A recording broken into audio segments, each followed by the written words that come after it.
light unto my path. 2 Corinthians chapter 12, verse 8 to 10. 3 times I pleaded with you, the Lord, to take it away from me. But he said to me, my grace is sufficient for you, for my power is made in weakness. Therefore I will boast all the more gladly about my weaknesses, so that Christ's power may rest on me. That is why, for Christ's sake, I delight in weaknesses, in hardships, in difficulties.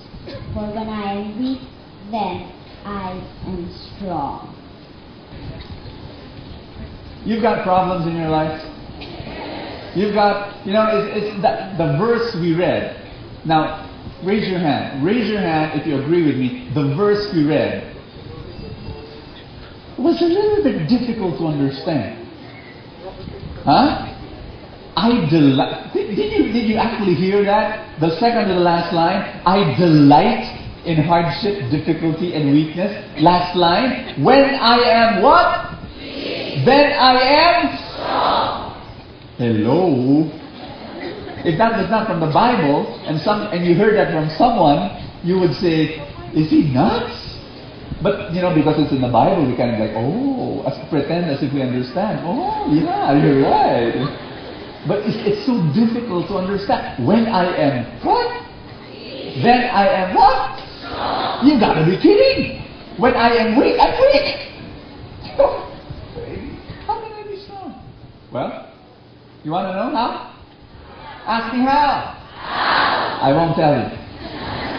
I will show it to you. I won't explain it.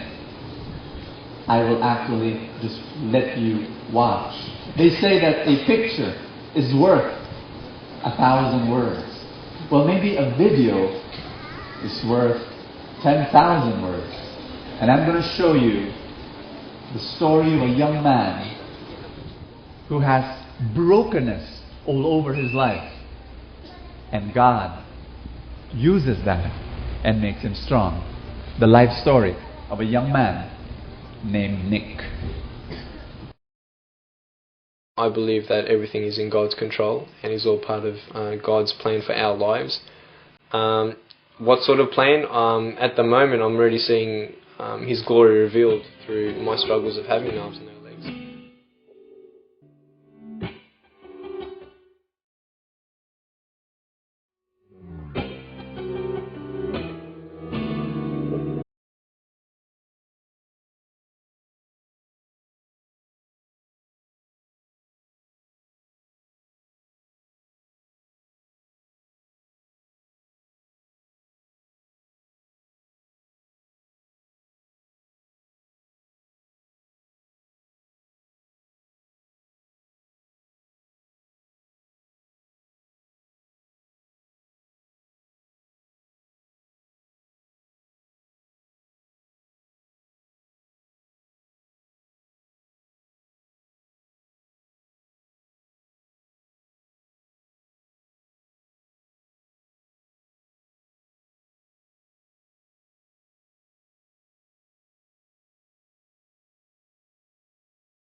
The best testimony in the Bible for us to give is basically our lives as we live it.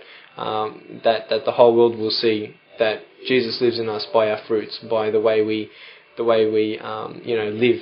And I mean, I even go, to public places, and people would be even touched just by my smile.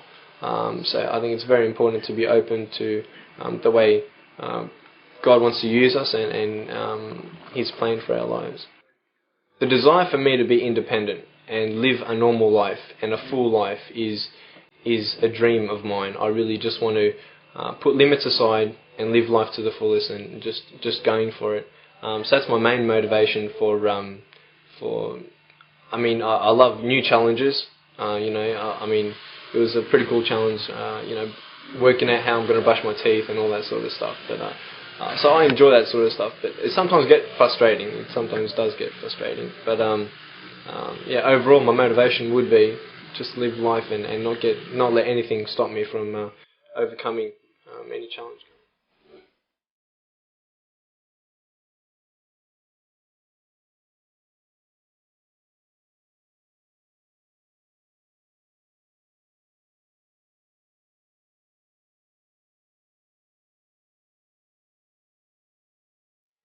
To overcome an obstacle, you have to first see where you are and what the obstacle is. There are a lot of things in my life that I cannot change, and obstacles have come in my way. Some have been in my control, some haven't been. Obviously, being born without arms and legs wasn't in my control, and that is a big obstacle. To overcome an obstacle, you have to realize where you are and to visualize yourself overcoming these obstacles. To focus on the positive things that we do have, using everything that we have to the best of our ability, and never giving up. Overcoming big obstacles, you won't overcome it the first time, obviously. But when you fall down, God comes and gives you the strength to get up again and try again.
Sabihin mo sa katabi mo, huwag ka na magreklamo.